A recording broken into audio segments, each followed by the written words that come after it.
Hello everyone, my name is Tanmay, And my name is Sushmita.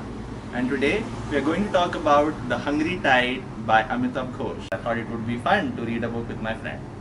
So, tell them something about the book, Tanmay. First thing, this book won the Vodafone Crossword Award in 2004, which is the Indian equivalent of the Booker Prize, which has been shared by other internationally acclaimed authors like Vikram Seth and Arundhati Roy.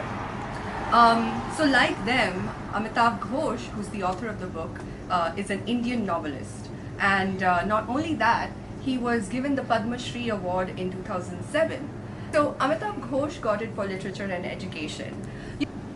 Now that we have gotten the Wikipedia information out of the way, we talk about the book.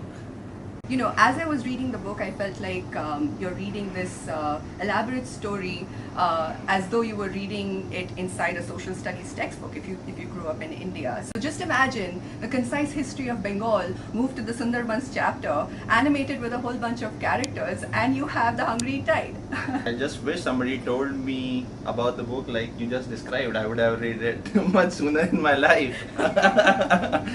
I personally think that this book was written by the author just to satisfy his own desire to write something.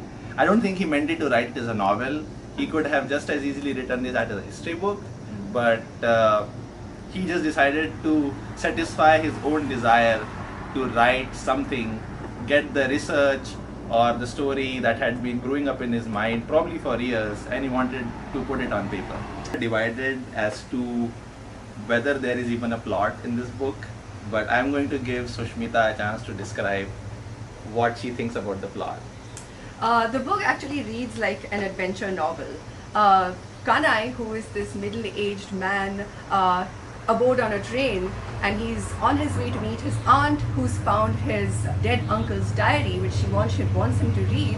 Kanai person is described as this lady chava, and lo and behold, he meets a young Indian American marine biologist on the same train as him. How do you do it? Who is going to the same place with hopes of starting upon some of her field work, and you know, that's how they meet. Lives mysteriously coincide on the backwaters, and this time on the same boat. Well, how did they come to be on the same boat together? What happens when they are on the same boat? Dun dun dun. It's really plot light, but it's very heavy on the details. And that's what I like the most about this book. You know, the language is really something that kept me hooked as I read. I mean, you would never imagine somebody could be as imaginative as Amitabh while describing mundane things like how leaves move in a plant, or how do tigers or dolphins live in their habitat. How is geographically Sundarbans different from like other areas and other parts of the world? Sundarbans is a mangrove forest, and not only that, the story is taking place in this muddy, clayey, wet, deltaic plains at the confluence of the Ganges, Brahmaputra and Meghna rivers.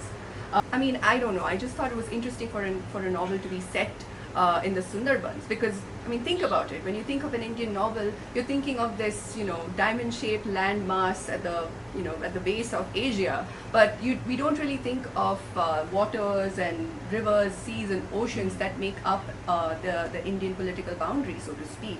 So I just thought that it was an interesting setting for an Indian novel, and it was set in a place that we all know of, but we know nothing about. It was not only an interesting setting, it was more beautifully described. Absolutely makes me want to go there. I can't believe I studied 4 years not very far from Sundarbans. I never knew such a magical place existed. Don't you think it's like crazy? I mean, I didn't know about Sundarbans. I studied in West Bengal for 4 years. Yeah.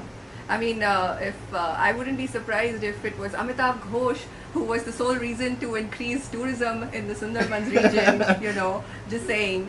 But I'm lucky to have actually been to the Sundarbans before I read this book. And, you know, I saw it from the East Bengal region. And that's another interesting thing too. He talks about these regional politics in the book that affect not only the habitat of Sundarbans but also humanity. Considering this book was written in 2004, why do you think we should tell our viewers to read this book now? So you should be reading this book in 2018 to know more about the lives of the refugees. Recently, refugees from Myanmar flooding in India made headlines, and there was a lot of outrage from all sides. So what this book does is it gives you a sneak peek into the life of the refugees, which I think was one of the central points of this book. You get to know that these refugees, who are sometimes dehumanized in the media and by certain people, are human beings too. And I think it's for that reason you should read this book in 2018 to know more about the people who are displaced, who have no land to call their own, and who are looking for a home. And what about you?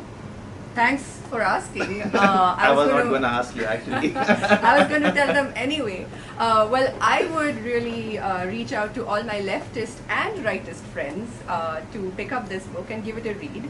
I mean, if you're a Marx nerd, you'll absolutely love reading the personal journey of a staunch Marxist in this book. Hell, you might even identify with him.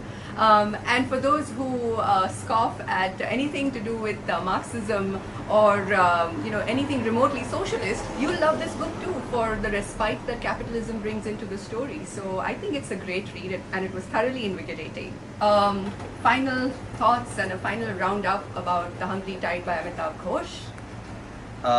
For all the Amitav Ghosh fans out, the book is being made into a movie now, so I'm really looking forward to the movie.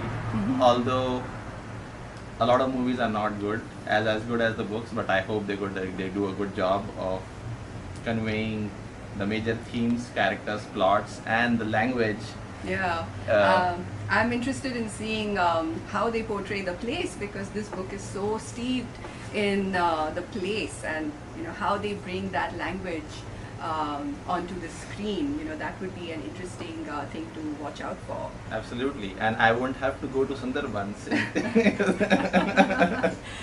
So now it's the time to read out some mean tweets or the mean reviews that we found online while we were researching for this book. Do you want to start, Susmita? Sure, I would. Start with the meanest. I would love to. I have mixed feelings about The Hungry Tide. Amitav Ghosh tells a large story firmly set in a particular place.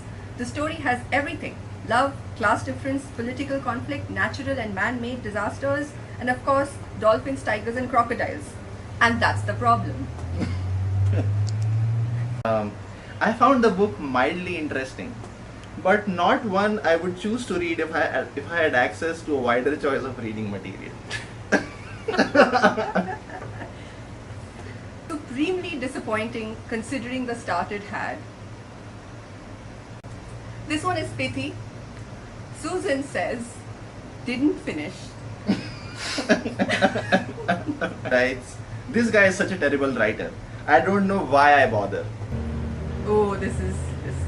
Ghosh has attempted here what would have been called an encyclopedic novel by Orhan Pamuk. Whoa, that was cold-blooded.